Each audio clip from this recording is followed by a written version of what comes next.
कल्पना कीजिए, आपका बगीचा एक ऐसे धावक की तरह है जिसने अभी-अभी पूरी गर्मी भर की मैराथन दौड़ पूरी की है। वह थककर चूर है, निढाल है, लेकिन आगे एक नया मौसम उसका इंतजार कर रहा है। ऐसे में आप क्या करेंगे? उसे यूं ही सूखी जमीन पर आराम करने देंगे या उसके पूरी तरह स्वस्थ होने के लिए हर संभव इंतजाम करेंगे?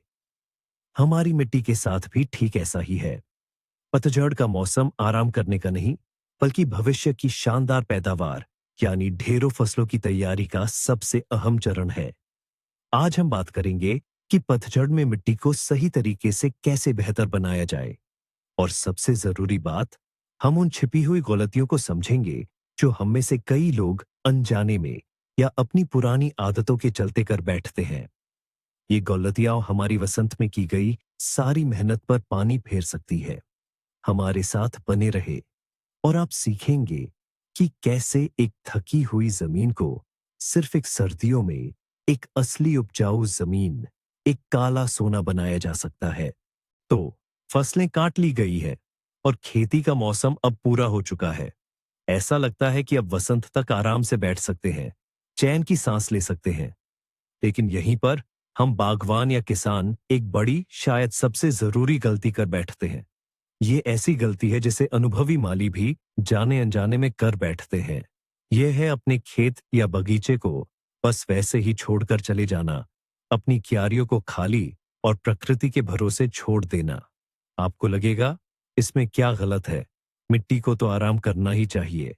लेकिन असल में खाली मिट्टी आराम नहीं करती, बल्कि उसे नुकसान होता है। जरा कल्पना कीजिए, पतझड़ की बारिशें और तेज हवाएं बेजान मिट्टी के लिए किसी दुश्मन से कम नहीं होती। बूंद बूंद करके हवा के हर झोंके के साथ वे मिट्टी की सबसे कीमती, सबसे उपजाऊ ऊपरी परत को बहा ले जाती है। वही जैविक खाद, ह्यूमस, जिसे आपने पूरी गर्मी कड़ी मेहनत से तैयार किया था। वसंत तक उसका बस एक फीका सा अवशेष ही बचता है। लेकिन बात यहीं खत्म नहीं होती। मिट्टी के अंदर एक अदृश्य दुनिया पलती है, जहां जीवन की हलचल हमेशा जारी रहती है। अरबों खरबों फायदेमंद बैक्टीरिया, कवक और केंचुए लगातार मिट्टी को उपजाऊ बनाने में जुटे रहते हैं। उनके लिए खाली जमीन एक बड़ी आपदा है। तापमान में अचानक बदलाव और मिट्टी का जम जाना इन छोटे मददगारों के लिए जानलेवा साबित होता है। जीवन रहित मिट्टी सख्त और कॉम्पैक्ट हो जाती है। वह सांस लेना बंद कर देती है। यह अब एक जीवित जीव नहीं, बल्कि बस एक बेजान पत्थर का टुकड़ा बन जाती है। और अंत में प्रकृति को खालीपन बिल्कुल पसंद नहीं। अगर आप अपनी क्यारी को किसी उपयोगी चीज से नहीं ढकेंगे, तो प्रकृति उसे खुद ही ढक देगी। और यकीन मानिए, वे होंगे जंगली खरपतवार। वे बस इस मौके की तलाश में रहते हैं कि खाली पड़ी जगह पर कब्जा कर लें। फिर वसंत में आपको बुवाई शुरू करने के बजाय जमीन के हर इंच के लिए एक थका देने वाली लड़ाई लड़नी पड़ेगी। तो आप पूछेंगे, अब क्या करें? इन तमाम मुश्किलों से अपनी जमीन को कैसे बचाएं? जवाब सीधा साधा है, और यह सचमुच आपके ठीक पैरों तले ही मौजूद है। एक पतझड़ के माली का पहला और सबसे अहम नियम है, मिट्टी को कभी भी खुला न छोड़े। इसे ढक कर रखना चाहिए, ठीक वैसे ही जैसे एक देखभाल करने वाला माता पिता अपने बच्चे को कंबल से ढकता है। और इसे करने का सबसे आसान और किफायती तरीका है मल्चिंग। मल्च आपकी जमीन के लिए एक सुरक्षा कवच जैसा है। यह मिट्टी को सर्द हवाओं, मूसलाधार बारिश और तापमान के अचानक उतार चढ़ाव से बचाती है। आप क्या इस्तेमाल कर सकते हैं? लगभग हर वह चीज जो आपका बगीचा खुद आपको देता है। लॉन से काटी हुई घास, पेड़ों से गिरे हुए पत्ते, ये तो मुफ्त की सुनहरी खाद है। पुआल, लकड़ी का बुरादा या फिर थोड़ी कच्ची खाद की एक परत भी बहुत अच्छी रहेगी। 5-7 सेंटीमीटर मोटी मल्च की परत एक मजबूत ढाल बन जाएगी। यह जिद्दी खरपतवारों को उगने नहीं देगी। यह मिट्टी की कीमती नमी और उसकी भुरभुरी बनावट को भी बरकरार रखेगी। लेकिन सबसे बड़ा जादू तो सर्दियों में होगा। यह कंबल धीरे धीरे गलकर खाद बनने लगेगा और केंचुओं तथा मिट्टी के सूक्ष्म जीवों के लिए एक बेहतरीन दावत बन जाएगा। आप सिर्फ मिट्टी की रक्षा ही नहीं कर रहे हैं, आप उसे पोषण दे रहे हैं और उसे स्वस्थ भी कर रहे हैं। वसंत तक मल्च के नीचे की जमीन जीवंत, भुरभुरी और पोषक तत्वों से भरपूर हो जाएगी। लेकिन अगर मल्चिंग मिट्टी की एक निष्क्रिय सुरक्षा है, तो जमीन को स्वस्थ और उपजाऊ बनाने का एक सक्रिय और भी ज्यादा शक्तिशाली तरीका भी है। आइए बात करते हैं हरी खाद यानी ग्रीन मैन्योर के बारे में। अगर हम अपनी तुलना जारी रखें, तो हरी खाद बोना ऐसा है जैसे आप अपनी मिट्टी को पूरी सर्दी के लिए किसी आलीशान स्पा में भेज रहे हो। तो ये क्या होते हैं? हरी खाद ऐसे पौधे होते हैं जिन्हें हम फसल के लिए नहीं, बल्कि सीधे मिट्टी के फायदे के लिए बोते हैं। शरद ऋतु के लिए सबसे लोकप्रिय सहयोगी है सफेद सरसों, राई, राय, फेसिया या जई। इन्हें मुख्य फसल की कटाई के तुरंत बाद बोया जाता है। ठंड शुरू होने से पहले बचे हुए समय में वे अपनी घनी हरी पत्तियां और एक मजबूत जड़ प्रणाली विकसित कर लेते हैं। और यहीं से शुरू होता है असली जादू। जरा कल्पना कीजिए, उनकी जड़ें मानो हजारों छोटे हल हों, मिट्टी में गहराई तक उतरती है, उसे ढीला करती है और उसकी संरचना को बेहतर बनाती है। वे वह काम करती हैं जो कोई फावड़ा नहीं कर सकता। वे गहराई से पोषक तत्वों को खींचकर ऊपर लाती है और उनकी हरी पत्तियां एक जीवित कंबल की तरह मिट्टी को कटाव से बचाती है और खरपतवारों को उगने का जरा भी मौका नहीं देती। यह उर्वरता पैदा करने वाली एक असली फैक्ट्री है जो सीधे आपकी क्यारी में काम कर रही है। हरी खाद पर हमारी चर्चा हो चुकी है। अब बात करते हैं हमारे मुख्य बागवानी औजार की, फावड़े की। पतझड़ में यह हमारा मित्र है या शत्रु? कई पीढ़ियों से बागवानों के लिए पतझड़ में मिट्टी की गहरी खुदाई और उसे पलटना एक पवित्र अनुष्ठान माना जाता है। यह माना जाता है कि मिट्टी को उल्टा पलटा देना जरूरी है ताकि वह अच्छी तरह जम जाए और कीटों के लार्वा मर जाए। सुनने में तार्किक लगता है ना? लेकिन क्या होगा अगर मैं आपसे कहूं कि मिट्टी की गहरी खुदाई और उसे पलटना आपके बगीचे में की जाने वाली सबसे विनाशकारी प्रक्रियाओं में से एक है? यह मिट्टी के अंदर के जीवन के प्रति एक बर्बर कृत्य से कम नहीं है। आइए समझते हैं क्यों। हमारी मिट्टी सिर्फ मिट्टी का एक ढेला नहीं है। यह एक बहुमंजिला घर है जहां हर मंजिल पर अपने नियमों के साथ अलग अलग जीव रहते हैं। मिट्टी की ऊपरी परतों में जहां भरपूर ऑक्सीजन होती है, वायवीय एरोबिक बैक्टीरिया रहते हैं। ये हमारे मुख्य सहयोगी हैं जो ह्यूमस बनाते हैं। और गहराई में जहां ऑक्सीजन लगभग न के बराबर होती है, अवायवीय एनारोबिक बैक्टीरिया निवास करते हैं। जब हम मिट्टी की परत को पलटते हैं, तो इस घर में एक तरह की क्रांति ला देते हैं। हम वायवीय जीवों को जिंदा ही गहराई में दफन कर देते हैं, जहां हवा के बिना वे मर जाते हैं। और इसके विपरीत अवायवीय जीवों को ऊपर ला देते हैं, जहां ऑक्सीजन उनके लिए जानलेवा जहर बन जाती है। अपने ही हाथों से हम अपने इन मददगारों की सेना को नष्ट कर देते हैं। गलत तरीके से जुताई या खुदाई करने से मिट्टी की वह नाजुक बनावट जो सालों की मेहनत से बनी होती है, पूरी तरह से नष्ट हो जाती है।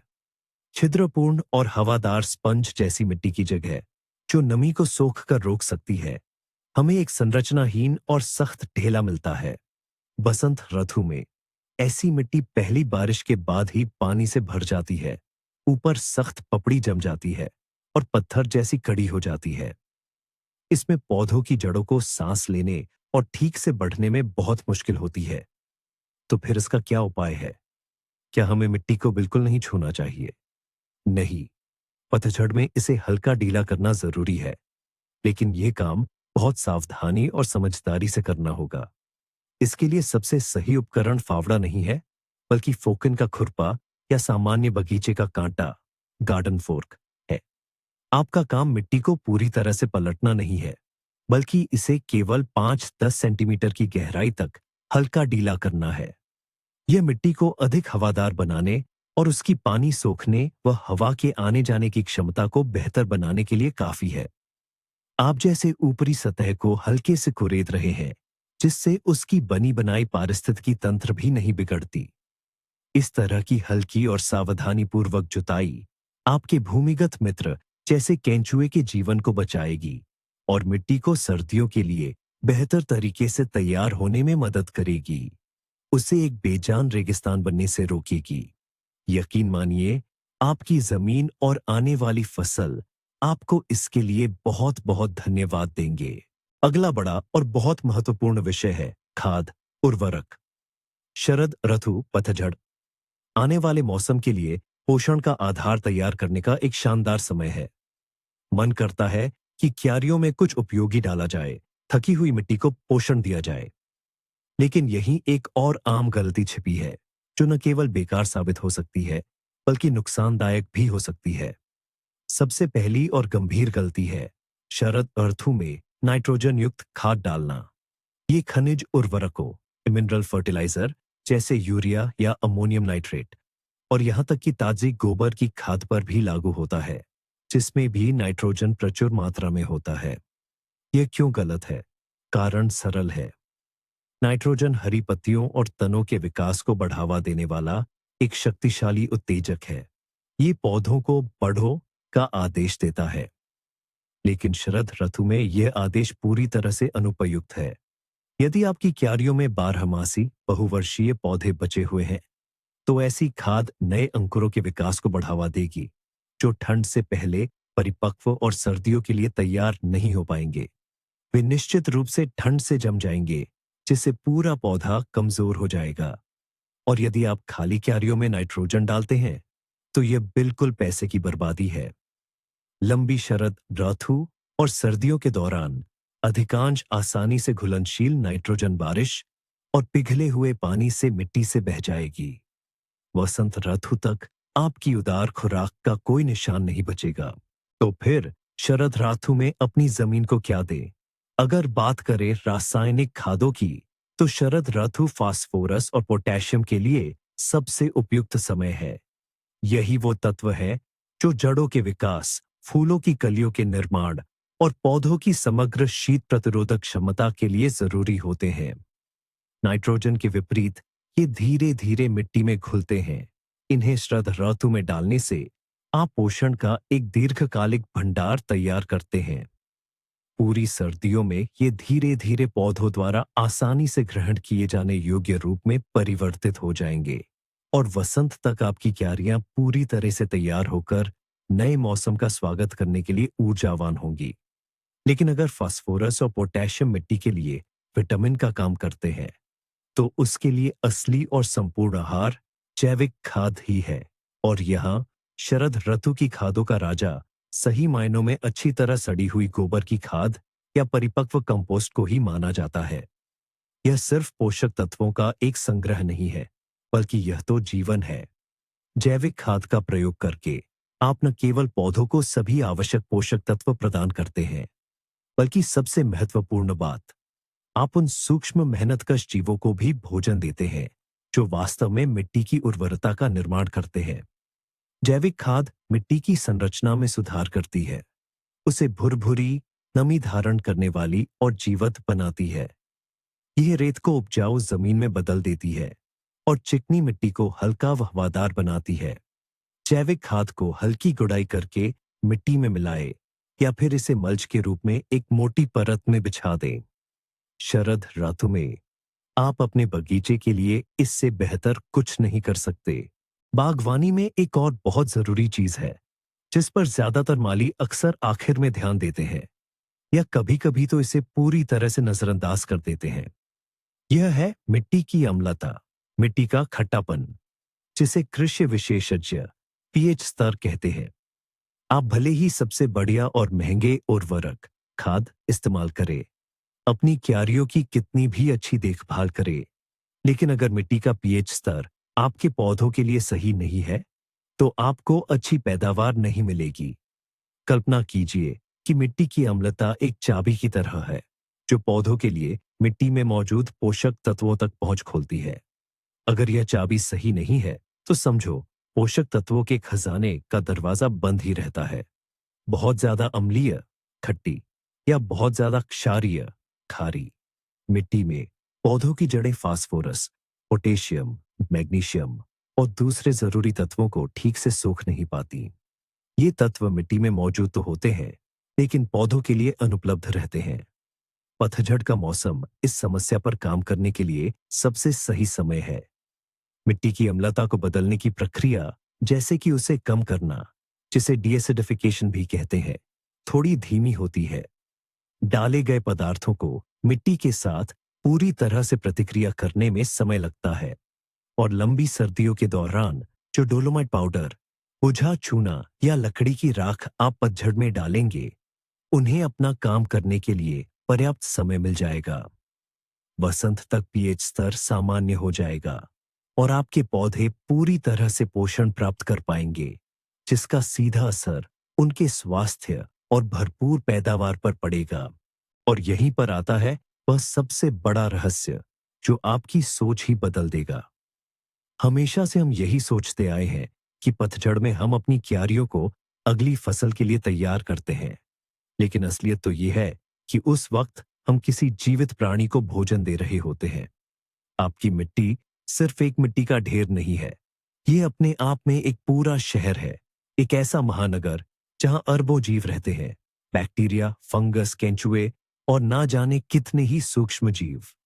यही वे जीव हैं जो आपकी मिट्टी को उपजाऊ बनाते हैं। यही वे हैं जो जैविक पदार्थों को ऐसे तत्वों में बदलते हैं जिन्हें पौधे आसानी से ग्रहण कर सकें। जब आप मिट्टी को खुला छोड़ देते हैं, तो आप इन जीवों को भूख और मौत के मुंह में धकेल देते हैं। जब आप बिना सोचे समझे गहरी खुदाई करते हैं, तो आप उनके बसे बसाए घरों को तबाह कर देते हैं। और जब आप गलत रासायनिक खाद डालते हैं, तो उन्हें जहर दे रहे होते हैं। है ना कमाल की बात? तो समझ गए ना?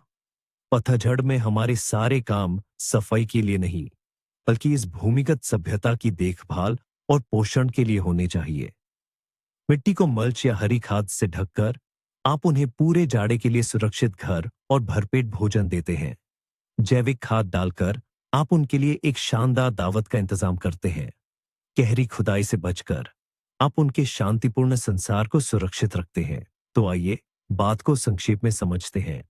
स्वस्थ मिट्टी वही होती है जो जीवित हो, और पतझड़ में हमारा सबसे महत्वपूर्ण काम यही है कि हम इस मिट्टी में मौजूद जीवन के लिए सबसे आरामदायक माहौल बनाइए। अपनी मिट्टी को कभी नंगा न छोड़े। गहरी खुदाई की बजाय हल्की गुड़ाई को प्राथमिकता दें। मिट्टी को खाली रासायनिक नाइट्रोजन से नहीं, बल्कि जैविक खाद से पोषण दें। और हाँ, पौधों के बचे हुए अवशेषों को साफ करना न भूलें। अगर आप ये सब करते हैं, तो अगली बसंत में आपकी जमीन आपको 3 गुना ज्यादा उपज देकर खुद ही धन्यवाद कहेगी। इस वीडियो को अंत तक देखने के लिए आपका बहुत बहुत धन्यवाद। अगर ये जानकारी आपके लिए फायदेमंद रही हो, तो कृपया वीडियो को लाइक करें और हमारे चैनल को सब्सक्राइब करना ना भूलें, ताकि आप हमारे नए वीडियोस मिस न करें। और अब आपके लिए एक छोटा सा सवाल, आप पतझड़ में अपनी मिट्टी की देखभाल के लिए क्या-क्या करते हैं? हो सकता है आप कुछ ऐसा करते हो जिसका जिक्र मैंने इस वीडियो में न किया हो। अपना अनुभव कमेंट बॉक्स में जरूर साझा करें, ताकि हम सब एक दूसरे से कुछ नया सीख सकें।